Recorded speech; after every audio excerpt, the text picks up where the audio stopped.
എ.ഡി.എം. നവീൻ ബാബുവിൻ്റെ മരണം കൊലപാതകമാണ്, അത് ആത്മഹത്യയല്ല. കേരള പോലീസിൽ വിശ്വാസവുമില്ല, CBI തന്നെ വരണം എന്ന് എ.ഡി.എം. നവീൻ ബാബുവിൻ്റെ ഭാര്യ മഞ്ജുഷ ഹൈക്കോടതിയിൽ ആവശ്യപ്പെട്ടിരിക്കുന്നു. ശ്രീ പിണറായി വിജയൻ മുഖ്യമന്ത്രിയായിരിക്കെ അദ്ദേഹത്തിൻ്റെ കീഴിലുള്ള ആഭ്യന്തര വകുപ്പ് പ്രിപ്പയർ ചെയ്ത് തയ്യാറാക്കിയ SIT സ്പെഷ്യൽ ഇൻവെസ്റ്റിഗേഷൻ ടീമിൽ അവർക്ക് വിശ്വാസമില്ലെന്നും എ.ഡി.എം. നവീൻ ബാബു തൻ്റെ ഭർത്താവിനെ കൊന്ന് കെട്ടിത്തൂക്കിയതാണെന്നുമാണ് അവർ ഹൈക്കോടതിയിൽ പറഞ്ഞിരിക്കുന്നത്. അതിന് ആധാരമായിട്ട് പറയുന്നത് നിരവധി തെളിവുകൾ ഇതിനോടകം തന്നെ SIT സമാഹരിച്ചില്ലെന്നും അദ്ദേഹത്തെ കൊന്ന് കെട്ടിത്തൂക്കിയെന്നും അദ്ദേഹത്തിനെതിരെയുള്ള കേസ്, അദ്ദേഹത്തിന് വേണ്ടിയുള്ള കേസ്, അദ്ദേഹത്തിൻ്റെ മരണത്തിന് കാരണമായതിൻ്റെ ശരിയായ ഉത്തരവാദികൾ ആര് എന്നുള്ളതിനെ കുറിച്ചുള്ള അന്വേഷണം SIT തയ്യാറാക്കുന്നതിൽ അവർക്ക് വിശ്വാസമില്ല.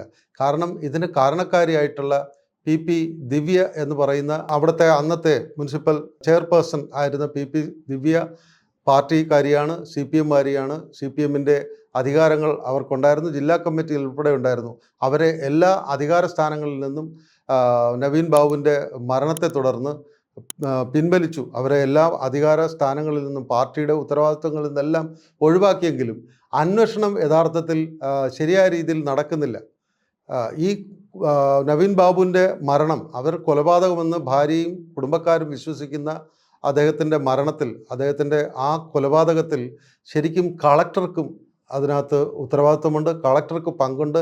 കളക്ടറും ദിവ്യയും PP ദിവ്യയും തമ്മിലുള്ള അവിശുദ്ധ ബന്ധമുണ്ട്. അത് അന്വേഷിക്കണമെങ്കിൽ അവരുടെ രണ്ടുപേരുടെയും കോൾ രജിസ്റ്റർ പരിശോധിക്കണം. ഇത് കൂടാതെ നവീൻ ബാബുവിന് കൈക്കൂലി നൽകി എന്നൊക്കെ പറയുന്ന പ്രശാന്ത് എന്ന് പറയുന്ന ആ വ്യക്തി, അദ്ദേഹം പാർട്ടി പ്രവർത്തകനാണ്. അദ്ദേഹത്തിനെക്കുറിച്ചും യാതൊരു തരത്തിലുള്ള അന്വേഷണവും ഈ SIT സ്പെഷ്യൽ ഇൻവെസ്റ്റിഗേഷൻ ടീം അന്വേഷിക്കുന്നില്ല. അതൊക്കെയാണ് ശ്രീമതി മഞ്ജുഷയെ, അതായത് നവീൻ ബാബുവിൻ്റെ ഭാര്യയുടെ സംശയത്തിന് പ്രധാന കാരണം. ഇത് കൂടാതെ ഒരു വ്യക്തി അസാധാരണമായ സാഹചര്യത്തിൽ മരണപ്പെട്ടാൽ ഇൻക്വസ്റ്റ് തയ്യാറാക്കുമ്പോൾ ആ വ്യക്തിയുടെ ബന്ധുക്കൾ, അദ്ദേഹത്തിന് വേണ്ടപ്പെട്ടവർ അവിടെ ഉണ്ടാകണം എന്നുള്ളതൊന്നും പാലിക്കാതെ, നടപടിക്രമങ്ങളൊന്നും പാലിക്കാതെയാണ് ഇൻക്വസ്റ്റ് തയ്യാറാക്കുകയും അദ്ദേഹത്തിൻ്റെ പോസ്റ്റ്മോർട്ടം തയ്യാറാക്കുകയും മറ്റു കാര്യങ്ങൾ ചെയ്തതും എന്നാണ് മഞ്ജുഷ പറയുന്നത്, നവീൻ ബാബുവിൻ്റെ ഭാര്യ മഞ്ജുഷ പറയുന്നത്.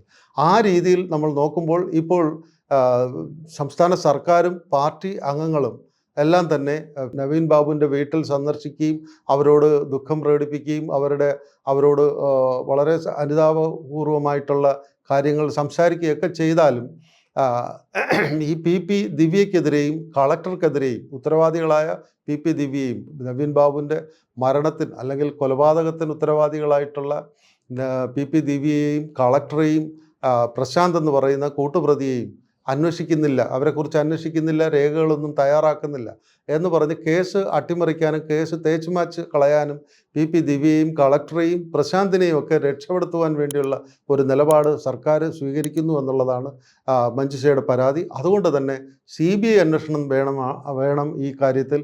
തൻ്റെ ഭർത്താവിനെ കൊന്ന് കെട്ടിത്തൂക്കിയതാണ്, മരിക്കുവാൻ അദ്ദേഹത്തിന് ആത്മഹത്യ ചെയ്യേണ്ട കാരണമില്ല എന്നൊക്കെ പറയുന്നുണ്ട്. നമുക്കറിയാം PP ദിവ്യ അദ്ദേഹത്തിൻ്റെ നവീൻ ബാബുവിൻ്റെ സെൻഡ് ഓഫ്, അദ്ദേഹം അവിടെ നിന്നും സ്വന്തം നാട്ടിൽ ഇനി 7 മാസം റിട്ടയർമെൻറ്റിന് ബാക്കിയിരിക്കെ സ്വന്തം നാട്ടിലേക്ക് പത്തനംതിട്ടയിലേക്ക് ട്രാൻസ്ഫറായി വരുന്ന ഒരു വ്യക്തി അദ്ദേഹത്തിൻ്റെ സെൻഡ് ഓഫിലേക്ക് വിളിക്കാതെ അപ്രതീക്ഷിതമായി കളക്ടറുമായിട്ടുള്ള രഹസ്യധാരണയുടെ അടിസ്ഥാനത്തിൽ വന്നു കയറുകയും അദ്ദേഹത്തെ ഇത്രയും വളരെ സത്യസന്ധനായ ഒരു ഉദ്യോഗസ്ഥനെതിരെ അനാവശ്യവും അസമയത്തും ആയിട്ടുള്ള കമൻറ്റ്, അദ്ദേഹം അഴിമതിക്കാരനാണ്, കൈക്കൂലിക്കാരനാണ് തുടങ്ങിയ പരാമർശങ്ങൾ നടത്തി അദ്ദേഹത്തിനെ വേദനിപ്പിച്ചു. അതുകൊണ്ട് അദ്ദേഹം ആത്മഹത്യ ചെയ്തു എന്നൊക്കെയാണ് കേരള സമൂഹവും മാധ്യമങ്ങളും വിശ്വസിച്ചത്. ഇപ്പോൾ ഇതാ PP ദിവ്യ യഥാർത്ഥത്തിൽ ഇത് പാർട്ടിക്കാരും PP ദിവ്യയും കളക്ടറും പ്രശാന്ത് എന്ന് പറയുന്ന PP ദിവ്യയുടെ അടുത്ത ബന്ധമുള്ളവനുമായിട്ടുള്ള പ്രശാന്തും ഒക്കെ കൂടെ ചേർന്ന്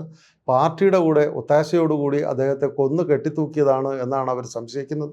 അതുകൊണ്ട് തന്നെ അത്തരം കാര്യങ്ങൾ തെളിയിക്കണമെങ്കിൽ തൻ്റെ ഭർത്താവിൻ്റെ മരണത്തിന്, കൊലപാതകത്തിന് ഉത്തരവാദികളെ കോടതിയുടെ മുന്നിൽ കൊണ്ടുവരിക, ജനമധ്യത്തിൽ പുറത്തു കാണിക്കുക, യഥാർത്ഥത്തിൽ ശരിയായ ശിക്ഷ മേടിച്ചു കൊടുക്കുക തുടങ്ങിയ കാര്യങ്ങൾ നടക്കണമെന്നുണ്ടെങ്കിൽ കേരള സർക്കാരിൽ വിശ്വാസമില്ല, മുഖ്യമന്ത്രി പിണറായി വിജയൻ നേതൃത്വം നൽകുന്ന ആഭ്യന്തര വകുപ്പിൽ വിശ്വാസമില്ല. അതുകൊണ്ട് തന്നെ CBI അന്വേഷണത്തിന് വരണം എന്നാണ് പറഞ്ഞിരിക്കുന്നത്. ഇത് യഥാർത്ഥത്തിൽ രണ്ട് രീതിയിലാണ് CPM ഈ കേസിനെ കൈകാര്യം ചെയ്യുന്നത്. ഒന്ന്, അദ്ദേഹത്തിൻ്റെ മരണത്തോട് വളരെയധികം ദുഃഖം പ്രകടിപ്പിച്ച് അദ്ദേഹത്തിൻ്റെ വീട്ടിൽ പോവുകയും അന്വേഷിക്കുകയും ഒക്കെ ചെയ്യുന്നെങ്കിലും യഥാർത്ഥത്തിൽ കേസന്വേഷണം ഒരു വിധത്തിലും ആ രീതിയിൽ അദ്ദേഹത്തോട് കാണിക്കുന്ന അനുകമ്പ ശരിയാണെങ്കിൽ അതൊരു മുതലക്കണ്ണീർ മാത്രമാണെന്നുള്ളതാണ് നമുക്ക് മനസ്സിലാക്കാൻ കഴിയുന്നത്.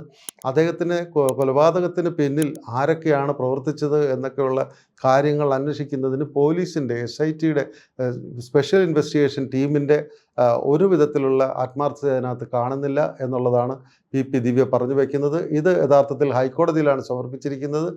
കുടുംബം ഇത്തരം ശക്തമായി നിൽക്കുമ്പോൾ നമുക്കറിയാം, ശ്രീ നവീൻ ബാബുവിൻ്റെ ഭാര്യ എന്ന് പറയുന്ന മഞ്ജുഷയും റവന്യൂ ഡിപ്പാർട്ട്മെൻറ്റിലെ തഹസീൽദാരാണ്. അവരും ഒരു ഉന്നത ഉദ്യോഗസ്ഥയാണ്. അതുകൊണ്ട് അവർക്ക് ഈ ഒരു അസ്വാഭാവിക മരണം സംഭവിച്ചാൽ എന്തൊക്കെ പ്രൊസീജിയർ നടത്തണം എന്നുള്ളതിനെക്കുറിച്ച് വ്യക്തമായ ധാരണയുണ്ട്. അത്തരം ധാരണകൾക്കെല്ലാം ഘടകവിരുദ്ധമായിട്ട് പെട്ടെന്ന് നവീൻ ബാബുവിൻ്റെ ഇൻക്വസ്റ്റൊക്കെ തയ്യാറാക്കി അദ്ദേഹത്തിൻ്റെ ആത്മഹത്യയാണെന്ന് വരുത്തി തീർക്കുവാനുള്ള സർക്കാരിൻ്റെയും പാർട്ടിയുടെയും ശ്രമത്തെയാണ് അവർ ചോദ്യം ചെയ്തിരിക്കുന്നത്.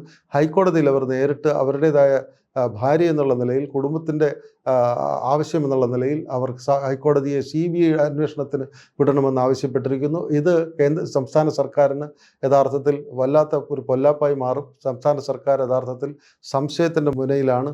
സംസ്ഥാന സർക്കാർ എന്ന് പറയുമ്പോൾ കൃത്യമായിട്ട് മുഖ്യമന്ത്രി നേതൃത്വം നൽകുന്ന ആഭ്യന്തര വകുപ്പ് തന്നെ സംശയത്തിൻ്റെ നിഴലിലാണ്. കേരള സംസ്ഥാനം മൊത്തം, കേരളത്തിലെ ജനം മൊത്തം വളരെ ആകാംക്ഷയോടെ കാത്തിരിക്കുന്നു. ഇത്രയും സത്യസന്ധനായ ഉദ്യോഗസ്ഥൻ ആത്മഹത്യ ചെയ്തത് എന്തിന്, അല്ലെങ്കിൽ അദ്ദേഹത്തെ കൊന്നത് എന്തിന് എന്നൊക്കെയുള്ളൊരു ചോദ്യമാണ് ഇപ്പോൾ സംസ്ഥാനത്തിൻ്റെ രാഷ്ട്രീയ സാമൂഹിക മണ്ഡലത്തിൽ ഉയർന്നു നിൽക്കുന്നൊരു വലിയ ചോദ്യം.